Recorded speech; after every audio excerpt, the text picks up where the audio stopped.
Hey guys, welcome to Talkie Talk Tuesday. This is what's this gonna be. It's just gonna be me talking about stuff. I'm pretty scared about where we're at right now, trying to collect my thoughts, because I do believe we're gonna get through this. I think we're actually ready for it, more ready than you guys will think that we are. And so I do feel like I'm kind of ahead of the curve on how this is playing out. 100% there's going to be fatalities, but I believe that death is a natural cycle. It's a natural part of existing on this planet. If you have pre-existing health conditions, you definitely should be taking the most amount of precautions as you possibly can. And that might even include having people run groceries and errands for you. But I believe the panic is not warranted. And I want to explain why.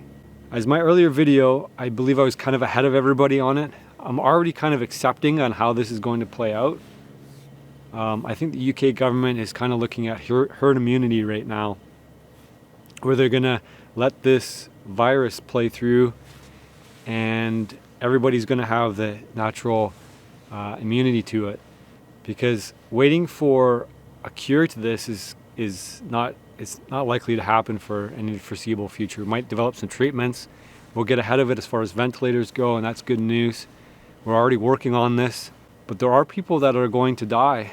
And as any war has played out, we know that freedom has a cost.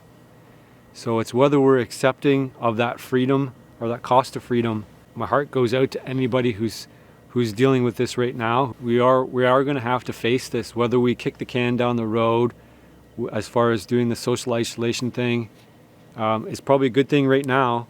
We definitely need to keep ahead of this so that we don't run out of critical care and the ventilators that we'll need for people that suffer badly from it. It looks like, from all accounts, 20% of people are probably going to have a rough go with this. It looks like the young and the healthy are probably going to be fine. That doesn't mean you're immune to it. It doesn't mean you're not going to suffer from it. You're probably going to get through. Young people out there, you guys under 20s, you got to stop partying, man. You got to stop drinking alcohol. You know, you're probably not going to have as rough a go as somebody else has pre-existing conditions.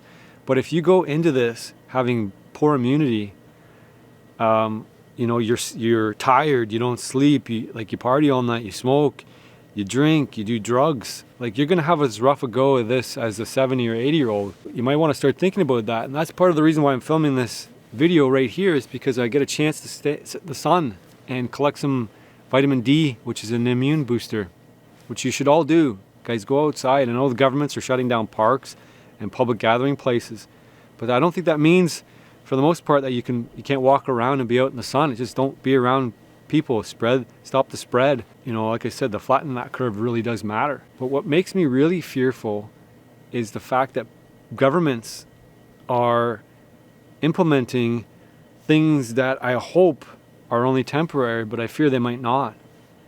You know, the travel restrictions, shutting down sporting events, workplace where people aren't able to gather anymore and do work. I mean, Canada is well ahead of everything on these. We've only have 1,000 cases in Canada at the time of making this video. It'll probably be around 15 or 2,000, maybe 3,000 or 4,000 by the time this video comes out on Tuesday. But that's pretty low. We have 13 deaths. From what I can collect, it's all from seniors, older people, pre-existing health conditions. We have 1.5% mortality rate. I think earlier estimates, when I presented this the first time around, that was the death rate was, I was comparing it to the flu. I think it's probably about 10 times the flu rate, but the statistics are really misleading on this, because we're not testing everybody. Even in Canada, the amount of recorded cases right now is probably 20, 30, 40 times as high, because they're not actually having the test kits to test people. So the death rate is actually probably significantly lower than that. Even in places that are hit hard, like Italy, Iran, I mean, they're not testing people. They're testing people that are showing up to be tested, who are already suffering pretty harshly. The death rate is going to drop over time, and I think we're going to see that And I'm hoping what comes out of this and the lesson learned is that we've overreacted to this. But it's good preparation for something major that might happen down the road. And things will, I mean, we will experience another epidemic as the population increases and the amount of interactions we have with other people and people around the world, especially being more global. The more this is going to happen, and it's something that we should be prepared for. So I hope you guys are looking at becoming more independent from the government rather than more dependent on them. I know there's a lot of people in Canada that are asking for rent exemptions. They want the government to say that you don't have to pay rent anymore. They're looking at getting rid of mortgage payments for the next 6 months. But guys, think about this. If I know it kind of sounds on the scratch to make it seem like, well, if people can't pay rent, they shouldn't pay rent. But it presumes that landlords are wealthy people. But a lot of, say, high-rise buildings, they're owned by REITs, and REITs are owned by seniors. For a large part, investors put their money in there, and then they take that money and then they respend it.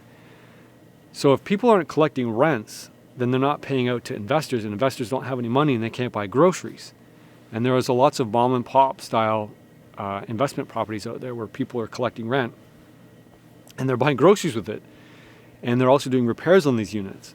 So if there's a rent freeze, are we also going to freeze, rent repairs, vital maintenance to these places? Like, it gets to be pretty snowball-y.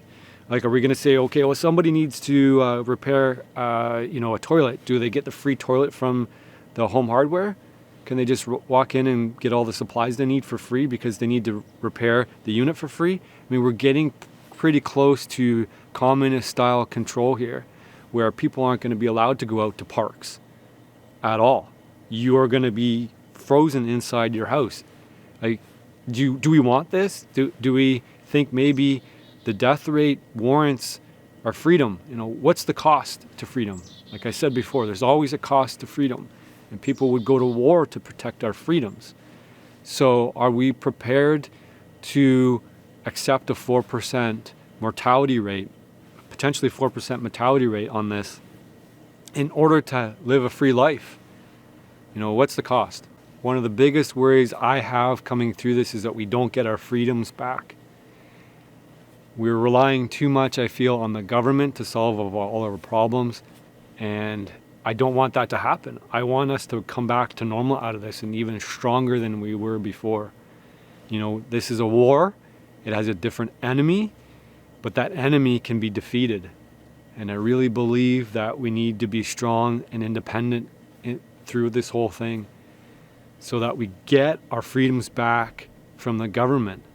In 2 short weeks, we've gone from being able to travel worldwide, conduct our businesses as we please, and visit our friends. And we've given that up in a very, very, very short period of time, which just goes to show how precarious freedom is in this world and how much value it has and how much it should be protected from all these sources. We need to wage war on this virus. Some people are putting out the analogy, well, if you had a bag of Skittles and 3 of those Skittles would kill you, would you eat the Skittles? But not everybody is going to eat the whole bag of Skittles, meaning you're not going to be out in public exposed to the virus, and not everybody is going to have a 3 or 4 or 5% chance of mortality. We already know that kids under 10 years old, there's, I think, 0 fatalities worldwide. There might be a couple. I know babies are hit pretty hard with it, but they tend to recover.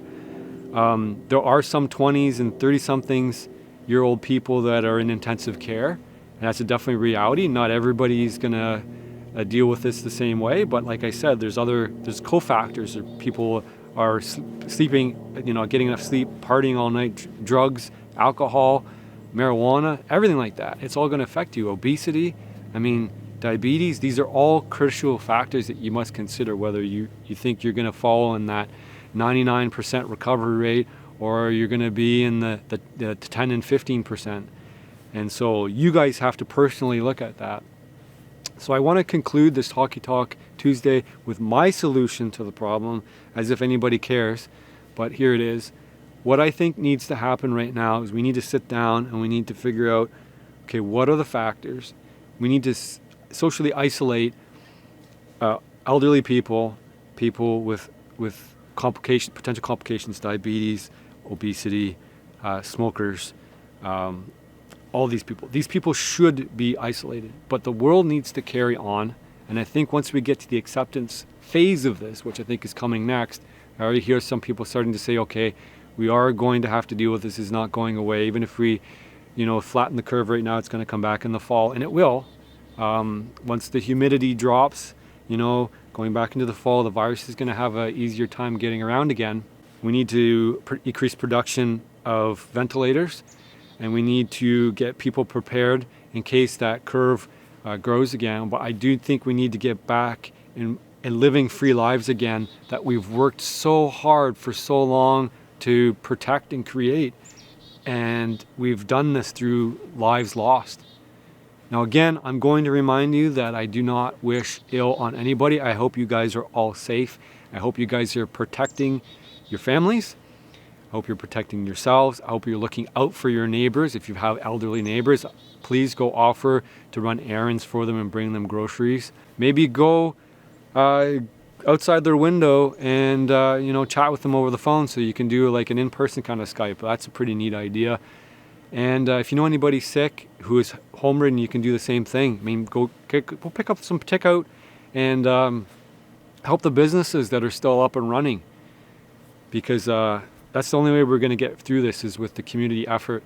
And I definitely still think we should be cautious, but I don't think we should be fearful, because on the worst case scenario, absolute worst case scenario for prognosticating, we're going to lose some people, but I think that we're going to come out through learning a lot of really important lessons, really positive lessons, and in the long run, we're going to be stronger for it.